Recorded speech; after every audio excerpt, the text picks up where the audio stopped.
Hey guys, Veebat here with another V-Plays, taking a look at the final flight of the P-47N. Yes, that's right, this is the last battle I flew before I was able to unlock the XP-72, the Tier 8 aircraft on the American multi-role line. Now, this aircraft has treated us very well. I very much so enjoyed the entirety of this line, especially starting at the XP-44 rocket. And the combination of bombs and rockets really makes this thing a true multi-role in the way that this game operates. So I thoroughly enjoyed it. I'm sorry to see it go. The 850 cal machine guns and the massive amount of ordnance that allows you to be able to flip capture zones with relative ease is just awesome. The airframe, when I showed you guys it last, I believe it wasn't fully upgraded. We didn't have the last engines on it. Note in a few instances here when we have to beat feet and get away from an engagement that you'll see that the aircraft has no problems being able to outpace any fighter aircraft that may try to get on its tail. Every aircraft in the game essentially has a strength that it plays to, whether that be strong maneuverability, high airspeed, high altitude performance, or a combination of two or more of those.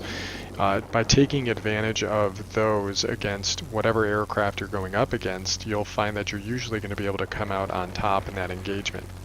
So I can engage almost all of these aircraft with relative ease here, and if I get into a situation that I don't like, noting that the strength of this airframe is going to be the ability to accelerate in a dive and get massive airspeed, as long as it isn't a heavy fighter chasing me, I should be able to outpace it and get away and then come back at my leisure. And at the very least, I'll be drawing the enemy away from my teammates, so my teammates might be able to give chase to them and take them out. We're playing in attrition game mode here. We were able to take our command center pretty easily, and now we're fighting over their garrison. If we can manage to take their garrison, that'll give us the multiplier we're looking for. You can see here this aircraft's turning capability is extremely lackluster, so its 850 cal machine guns like to catch people by surprise. If you can hold your shots until you're right on an enemy, they won't know that you're there yet. When you start shooting them is when they start maneuvering, and that goes for bots as well. So I find waiting to fire your guns until you're in optimum position is going to be your best bet. Now there's two P-51s behind me, so I'm not going to be able to outturn them. In a lot of cases, I'm not going to be able to outpace them, so I wanted to get the separation while I could before they noted I was there. And now I'm going to double back and see if I can help my ally out over here. Now I misstep here. I see my ally chasing down the P-51D to my left, and I think, ooh, easy kill, but what I should have been doing is hammering down the throttle and going after the P-51D that was giving chase to my allies, so I could have helped him out. Instead, the P-51 managed to just trade his life for our friendly Tornado's life. Again, getting a little bit of separation from this aircraft. Excuse me. And he lost interest, so we're going to double back. You'll note that the air-to-ground ordnance came back relatively quickly. And that allows us to be able to flip a cap if we have to later on. Here's a prime example of waiting for your shots. I waited till the last moment and then I took advantage of the enemy's inattentiveness. And again, catching that P-51D unawares. By the time he wanted to react, it was already too late. I had put way too much damage into him. Now here I find I'm in the furball of the enemies, so I decide to dip the nose down, and I have very little boost left. I'm tapping it a little bit here and there, but it was mostly the dive that got our airspeed up, and we're at nearly 500 miles an hour, which allows us to be able to get the separation from the enemy pretty easily. And then we can re-engage at our leisure. Now something to note, when you're flying a aircraft that's very fast in the acceleration and the dive, it's very important not to do a down and under turn. You should always do an up and over. Here's a prime example of why a down and under turn doesn't work so well. No matter what I tried to do, the aircraft ended up almost sliding sideways and belly flopping into the ground. So as a result of that, we ended up losing that garrison due to bad flying on my part. Now, their bomber flight was able to take our command center It looks like ours will take theirs, but since their command center is right next to us and we knew that we still had a full bomb and rocket load left, let's see what we can do to try and flip a zone utilizing the true capability of this multi-role aircraft, one that especially likes to do air-to-ground damage.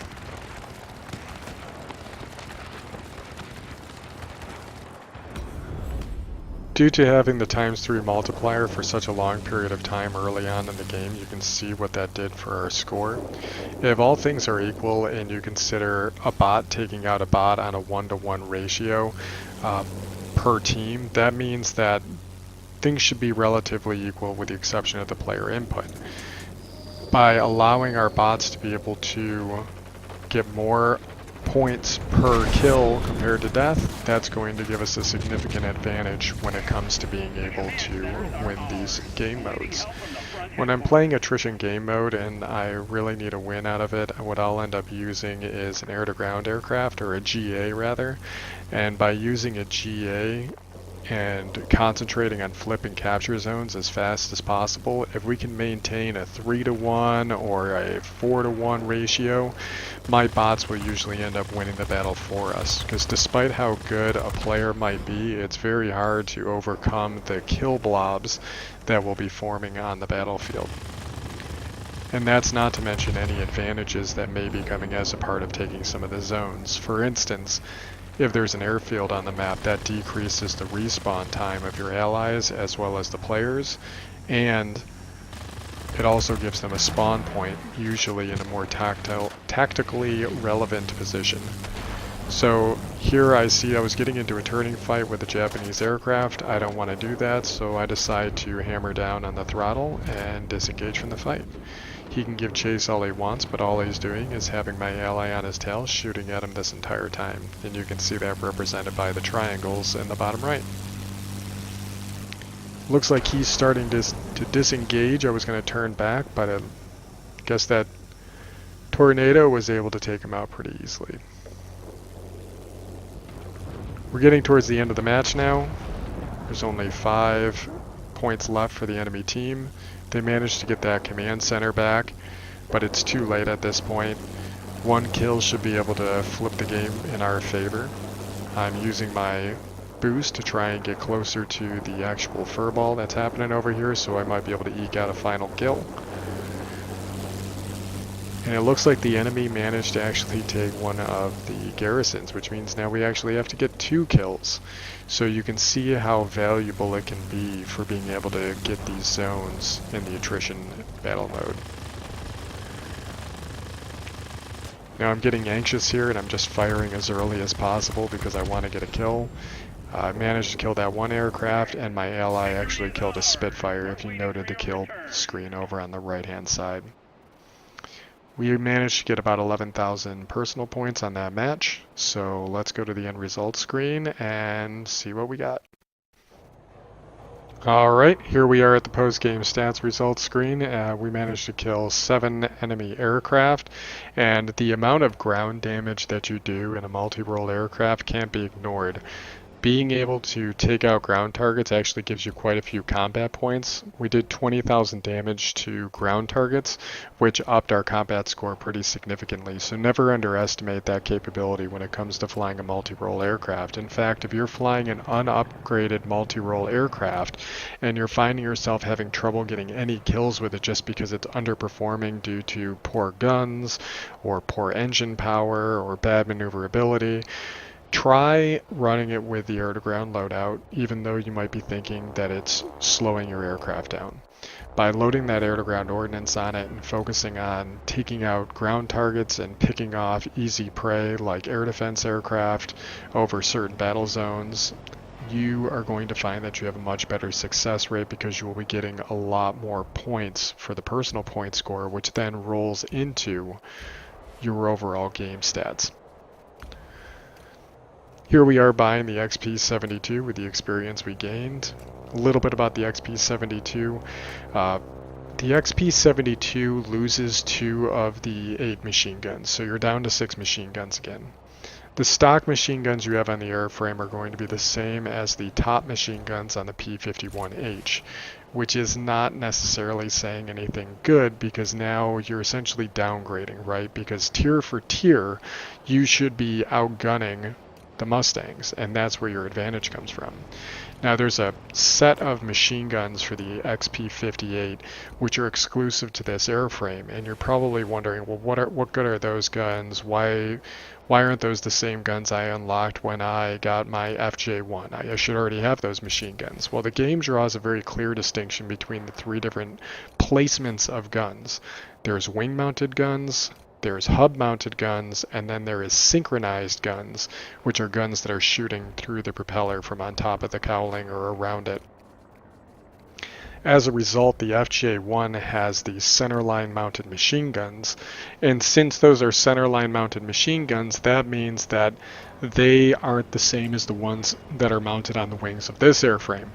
So by upgrading the XP-58 to its maximum guns, the gun performance is the same as that of the FJ1 when it's fully upgraded, and the FJ1 carries the same guns as the F-86 Sabre. So if you are reading between the lines, you'll note what I'm saying here is you're getting tier 10 50 cal machine guns at tier 8.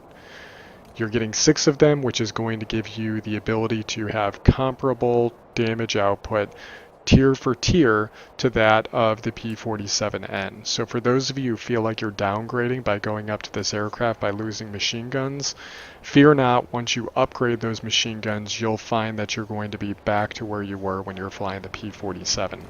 I mentioned early on, leading up to the jets, this line is pretty much more the same going all the way up, and this is one of the prime examples of what I meant by that.